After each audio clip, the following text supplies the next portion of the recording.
Dear students, in this video we'll talk about the salient feature of human genome. यानी मानव genome की प्रमुख विशेषताएं क्या है, इसमें जो है स्पेशल फीचर्स क्या क्या है उसको हम लोग जानने का इसमें प्रयास करेंगे।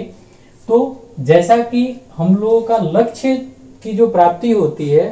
ठीक है, तो पहले उसके लिए लक्ष्य निर्धारित होता है, यानी हम उद्देश्य जो है पहले ध्यान में लाएंगे कि क्या क्या उद्देश्य था। तो उद्देश्य था, इसका जो गोल था वो ये था कि पहले ये पता करना कि जीन जो है कितने हैं, किस क्रोमोसोम पे कितने जीन है, फिर जो है बेस पेयर्स को एनालाइज करना, उसके बाद जो है उस वो इन्फॉर्मेशन की कौन से जीन किस तरह से है, एक्टिवली है नहीं है, ये सारी चीजें पता करना था। तो सबसे पहला इसका जो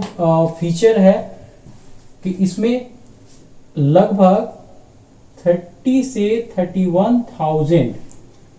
जीन जो है ह्यूमन जीनोम में पाए जाते हैं। कहीं कहीं पे आपको जो है यह 20 से 25,000 भी मिलेगा, लेकिन हमें जो है एक्चुअली में ध्यान देना है एनसीईआरटी पर। ये एनसीईआरटी जो है क्या कर रहा है उसी के अकॉर्डिंगली हम लोग चलेंगे।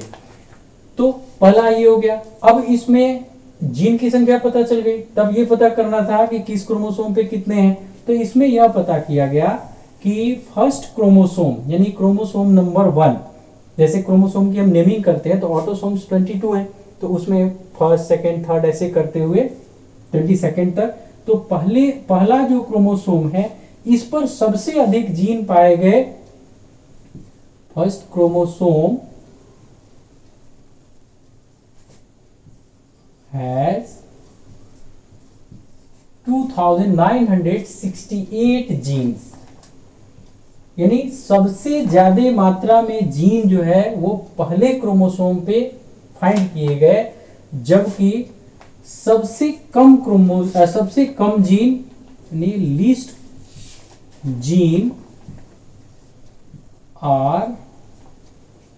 जीन्स आर फाउंड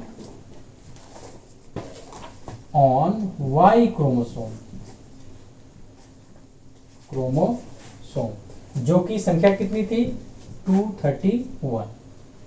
ठीक है, यानी कि क्रोमोसोम पे जब जीन की सीक्वेंसिंग हुई तो ये पता चला कि सबसे ज्यादा जीन कंटेन करने वाला क्रोमोसोम फर्स्ट है, जिसपे 2968 जीन पाए जाते हैं, और सबसे कम जीन कंटेन करने वाला वो क्रोमोसोम Y है, जो मात्र जो है 231 जीन कंटेन करता है। इसके अलावा जब जीन की सीक्वेंसिंग हुई तो उसमें यह भी पता चला कि लार्जेस्ट जीन, यानी कि बेस पेयर से मिलकर जीन बना होता है, तो largest gene of human genome is dystrophin.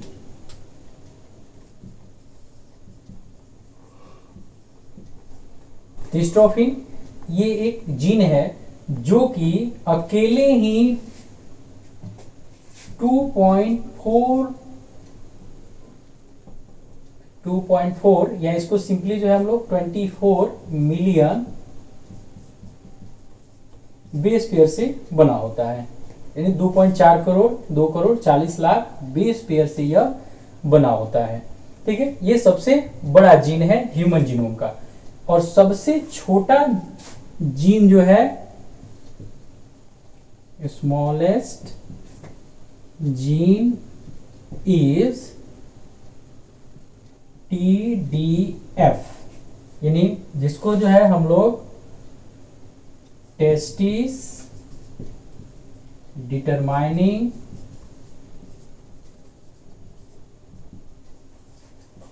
Factor, testis determining factor, यानी जो टेस्टिस को डिटरमाइन करता है, ये सबसे छोटा जीन है जो मात्र 14 बेस पेयर्स का बना होता है। ठीक है, तो सबसे बड़ा और सबसे छोटा फाइंड होगा। इसके बाद जो है जो नेक्स्ट था कि बेस पेयर्स की संख्या कितनी है, तो टोटल बेस पेयर्स जो थे फाइंड आउट किए गए, total base pairs are 3164.7 million. जिसको जो है अबाउट 3 बिलियन हम लोग कहते थे, तो यह देखा गया कि 3164.7 मिलियन जो है बेस पेयर्स ह्यूमन जीनोम में पाए जाते हैं। इसमें जो है अब यही चीज इसमें हम लोग जो है डिस्कस कर लिए कि सबसे बड़ा जीन और सबसे छोटा जीन जो बेस पेयर्स के हिसाब से देखा जाता है कि सबसे ज्यादा किसमें है, सबसे कम किसमें है। इसके बाद जो है यह भी जाना गया कि नियरली 50%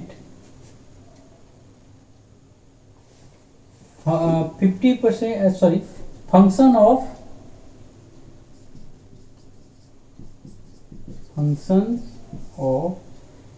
about 50% gene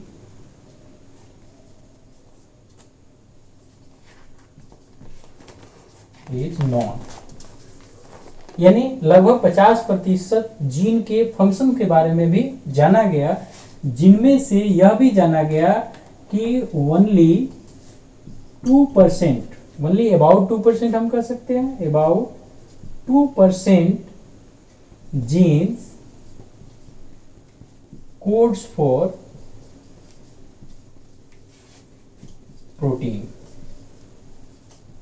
प्रोटीन कहें या पॉलीपेप्टाइड कहें, ठीक है। तो मात्र 2% जीन जो है वो पॉलीपेप्टाइड को कोड करते हैं, यानी कि एक्सप्रेस सीक्वेंस टैग हैं, जिसकी चर्चा हमने पिछले वीडियो में ESTS की थी। तो 2% है, जबकि 50% जीन के बारे में जो है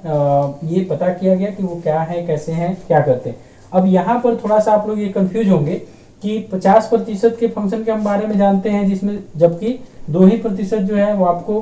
प्रोटीन को कोड करते हैं। तो ध्यान रखेंगे किसमें, ऑपरेंड मॉडल में। ऑपरेंड मॉडल में जाएंगे तो आपको मैंने बताया था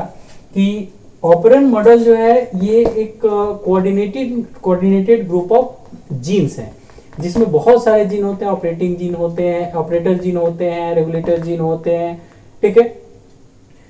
और उसके बाद स्ट्रक्चरल जीन, तो ये 2% जीन जो है ये स्ट्रक्चरल जीन है, बाकी जीन जो है रेगुलेटरी यानी अदर फंक्शन जो है, जिसको सिंपली रेगुलेटरी जीन कहा जाता है, वो सब हैं।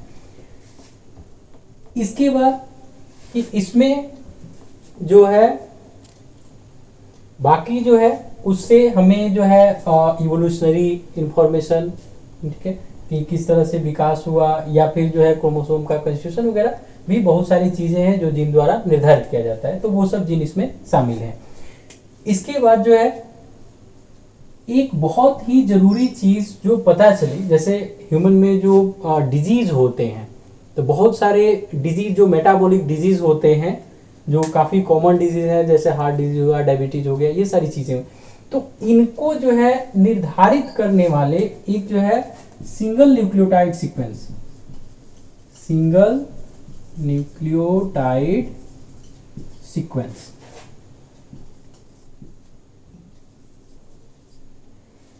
इनका जो है पता चला कि ये लगभग 1.4 करोड़ प्लेसेस, यानी 1.4 करोड़ प्लेसेस पे इसमें इकहरा क्षार, हिंदी में हम इसको इकहरा क्षार, यानी ये पेयर्स में नहीं रहते हैं, इकहरा क्षार पाया जाता है। और एक्चुअली में इसकी सहायता से हम रोग संबंधी जो भी गड़बड़ियां होती हैं उसका अध्ययन करते हैं, क्योंकि ये उसके लिए रिस्पॉन्सिबल होते हैं। तो ये भी एक बहुत ही इंपॉर्टेंट इंफॉर्मेशन था कि कितनी जगहों पर या कितनी मात्रा में जो है सिंगल न्यूक्लियोटाइड सीक्वेंस होते हैं जिनमें गड़बड़ी की वजह से मेटाबॉलिक डिजीज कॉज होते हैं। वह था आपको लगभग 1.4 करोड़ बेसिस जो हैं वो इकहरा क्षार के रूप में यानी सिंगल न्यूक्लियोटाइड सीक्वेंस के रूप में पाए जाते हैं। इसके अलावा जो डीएनए फिंगरप्रिंटिंग की बात आती है, बहुत सारे केसेस में जो है डीएनए फिंगरप्रिंटिंग की बात चलती है, वह भी जो है एक स्पेशल डीएनए सीक्वेंस से पता किया जाता है, जिसको हम रिपीटिटिव डीएनए या सैटेलाइट डीएनए कहते हैं। रिपीटिटिव डीएनए, रिपीटिटिव डीएनए या सैटेलाइट डीएनए, यह डीएनए, इसको हिंदी में पुनरावृत्ति खंड, पुनरावृत्ति खंड, यानी कि ये ऐसे जो है बेस सीक्वेंसेस होते हैं जो एक ही क्षार या कुछ क्षार जो है एक निश्चित क्रम में बार बार रिपीट करते हैं। ठीक है, इस वजह से ये क्या होता है कि ये नॉन एक्सप्रेस टैग्स हैं, यानी कि ये जो है एक्सप्रेस नहीं होते हैं, प्रोटीन का कोड नहीं करते हैं, लेकिन एज इट इज जो है ये जनरेशन टू जनरेशन प्रेजेंट रहते हैं। यानी ये खास जो है खानदान, जैसे हम लोग कह ले कि खास खानदान में ये एक जो है किसी स्पेशल जनरेशन में इसका सीक्वेंसेस हमेशा लगभग सेम रहता है, जिससे जो है डीएनए फिंगरप्रिंटिंग में इसी को माप करके वहां एक टर्म यूज होता है मिनी सैटेलाइट, सैटेलाइट। ठीक है,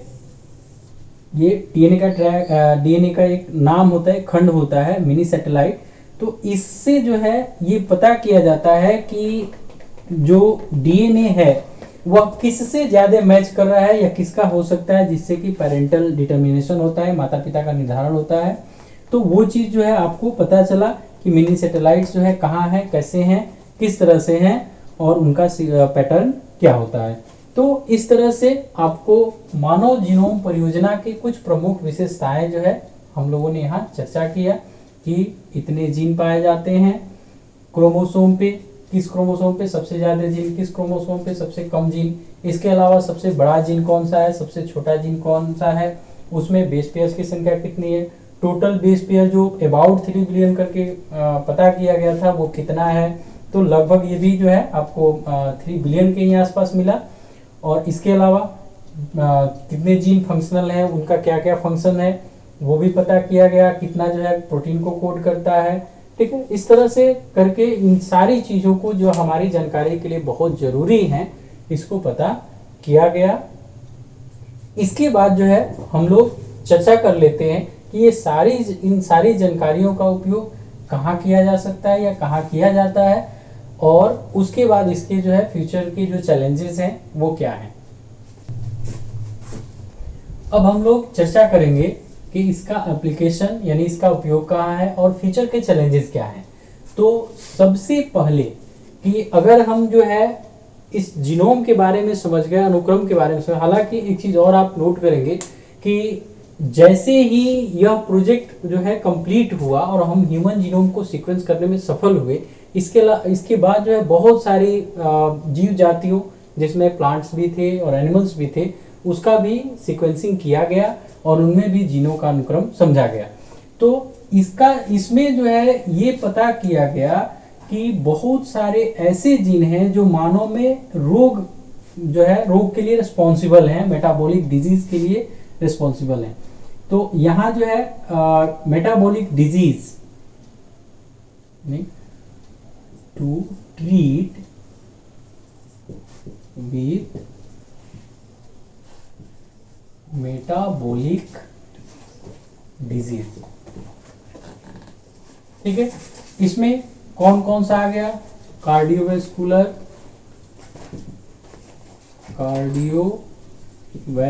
डिजीज, इसके अलावा जो है डायबिटीज यानी मधुमेह जिसको हम लोग कहते हैं, डायबिटीज हुआ। उसके बाद न्यूरोलॉजिकल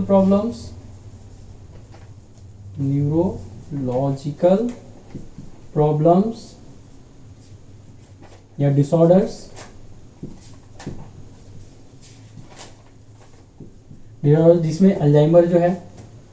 ये इस बीमारी का नाम सुने होंगे, जो पहले जो है बिल्कुल ही ये मतलब उपचार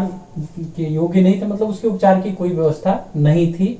तो ये सब जो है आपको कुछ ऐसे विशेष विशेष रोग हैं जिनका ट्रीटमेंट जो है वो ह्यूमन जीनोम की सीक्वेंसिंग या जीन के बारे में पता करने के बाद जो है काफी हद तक संभव हो पाया और उसके बाद इस क्षेत्र में काफी प्रगति किया गया। ऐसे जो है लगभग 1200 जीन्स के बारे में पता किया गया जो ह्यूमन में डिजीज के लिए रिस्पॉन्सिबल है। इसके अलावा जो है इसका उपयोग बहुत सारे जो है इसके दौरान जो भी टेक्निक डेवलप किए गए उसको जो है आरडीएनए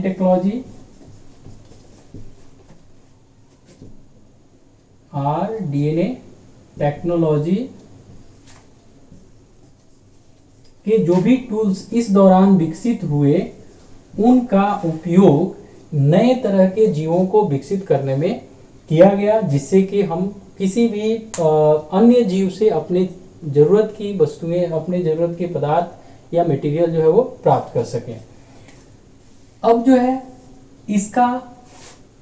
इसके लिए चैलेंज क्या है? तो जीनोम सीक्वेंसिंग के बाद हम इस लायक बन गए कि हम किसी भी जीव के जीन को या डीएनए को जो है आसानी से